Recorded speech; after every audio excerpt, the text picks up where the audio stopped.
High বন্ধুরা, কেমন আছো তোমরা? আশা করি ভালো আছো। আমিও ভালো আছি। আজকে আমি রেসিপি করব সীতাবটি মাছের বা তরোয়াল মাছের বেগুন দিয়ে ঝাল। সেই জন্য আমি আগে থেকে মাছটাকে ভেজে নিয়েছিলাম, দেখাতে পারিনি। এখন আমি এখানে মশলা নিয়েছি: হলুদ গুঁড়ো, ধনের গুঁড়ো, কাশ্মীরি চিলি পাউডার, জিরের গুঁড়ো, শুকনো লঙ্কার গুঁড়ো। আর এখানে নিয়েছি 3টে এলাচ। কালো জিরেটা আমার শেষ হয়ে গেছে, পাইনি, সেই জন্য নিয়েছি গোটা জিরে, 2টো তেজপাতা, 2টো লং, 2টো শুকনো লঙ্কা।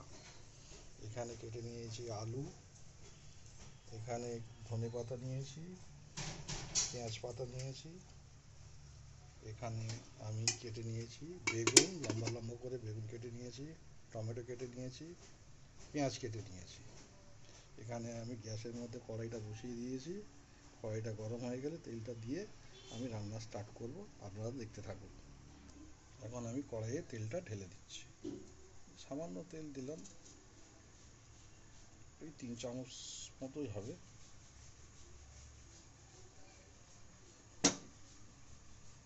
তেলটা আমার গরম হয়ে গেছে। এবার তেলে সামান্য হলুদ দিয়ে আমি বেগুনগুলোকে আগে ভেজে নেব একে একে।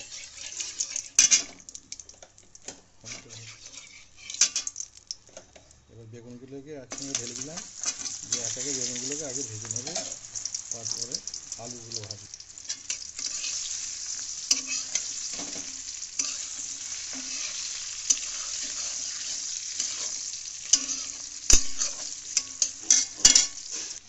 এখন আমার বেগুনগুলো ভাজা হয়ে গেছে। এবার আমি একে বেগুনগুলোকে তুলে দেবো, মাছগুলো তুলে দিচ্ছি।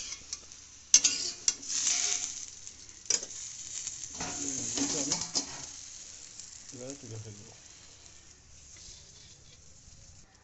এইবার আমি আলুগুলোকে ভেজে নেব, আলুগুলো দিয়ে দেবো।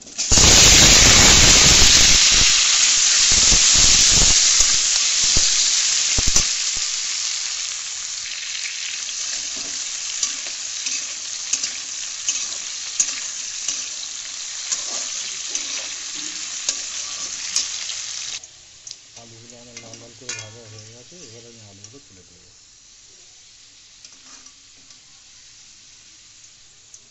ওই তেলে এবার আমি ফোড়নগুলো দিয়ে দেবো: তেজপাতা, ধনে, জিরে, লং, যেগুলো দেখিয়েছিলাম ওইগুলো দিয়ে দেবো।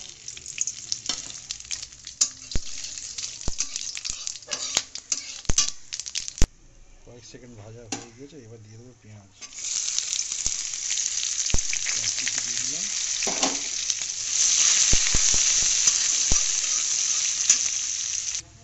পেঁয়াজটা আমার মোটামুটি লাল লাল করে হয়ে এসছে। এইবারে আমি দেবো 1 চামচ আদা রসুন পেস্ট। দিয়ে আদা রসুনের পেস্ট কাঁচা গন্ধটা চলে যাওয়ার পর্যন্ত আমি কষিয়ে নেব। আদা রসুনের কাঁচা গন্ধ চলে গেছে। এখন দিয়ে দেবো টমেটো সাইজ করে কাটা। সাইজ করে কেটেছিলাম, এই টমেটো দিয়ে দিলাম। টমেটোটাকে ভালো করে কষিয়ে কাঁচা গন্ধটাকে বেরিয়ে গেলে তারপরে দেবো শুকনো মশলাগুলো। টমেটোটা আমার গলে গেছে। এবার আমি শুকনো গুঁড়ো লঙ্কাগুলো দিয়ে দেবো, শুকনো মশলাগুলো একসঙ্গে দিয়ে দেবো।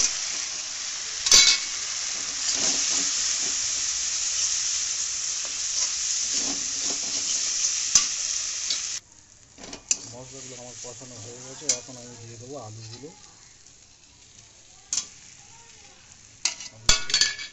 এখন এখানে দিয়ে দেবো স্বাদ মতো লবণ।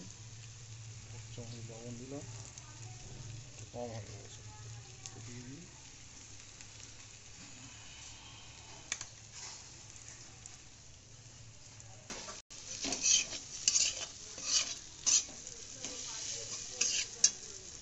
এখন আমি গ্রেভির জন্য ঝোলটা দিয়ে দেবো।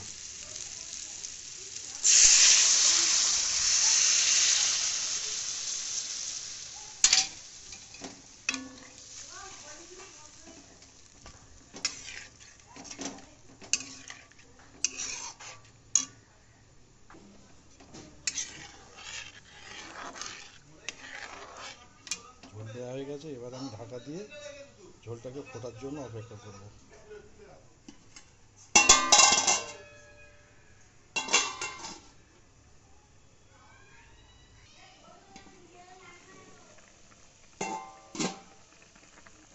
ঝোলটাকে একবার চেক করে নেব, নিয়ে তারপর আমি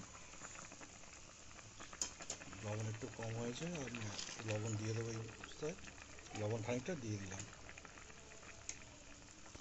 ঝোলটা আমার ফুটে গেছে, এখন আমি মাছগুলো দিয়ে দেবো। মাছগুলো সবগুলো একসঙ্গে দিয়ে দিলাম। মাছগুলো দিয়ে এখন আমি বেগুনগুলোও দিয়ে দেবো। ভাজা বেগুনগুলো রেখেছিলাম, দিয়ে দিলাম।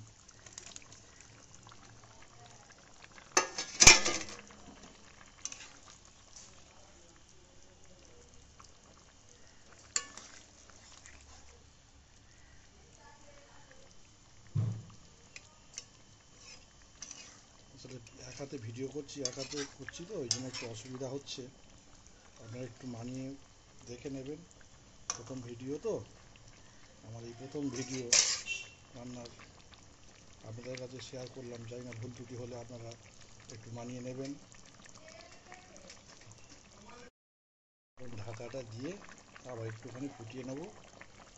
আমার প্রায় শেষ পর্যায়ে হয়ে এসছে। আর মিনিট 2 একটু ফুটিয়ে নেব।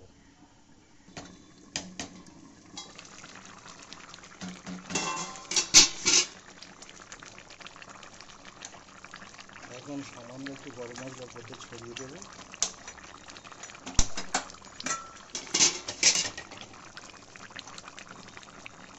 আমি সেখানে ধনে পাতা কুচি দিয়ে দেবো, সামান্য ধনে পাতা দিয়ে আমার রান্নাকে আমি কমপ্লিট করব।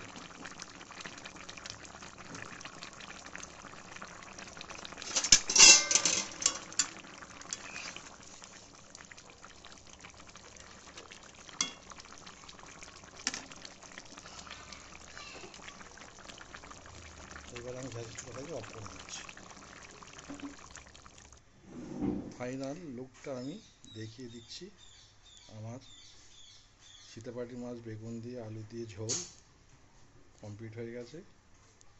আমি এবং রান্না কমপ্লিট করে শেষ করলাম।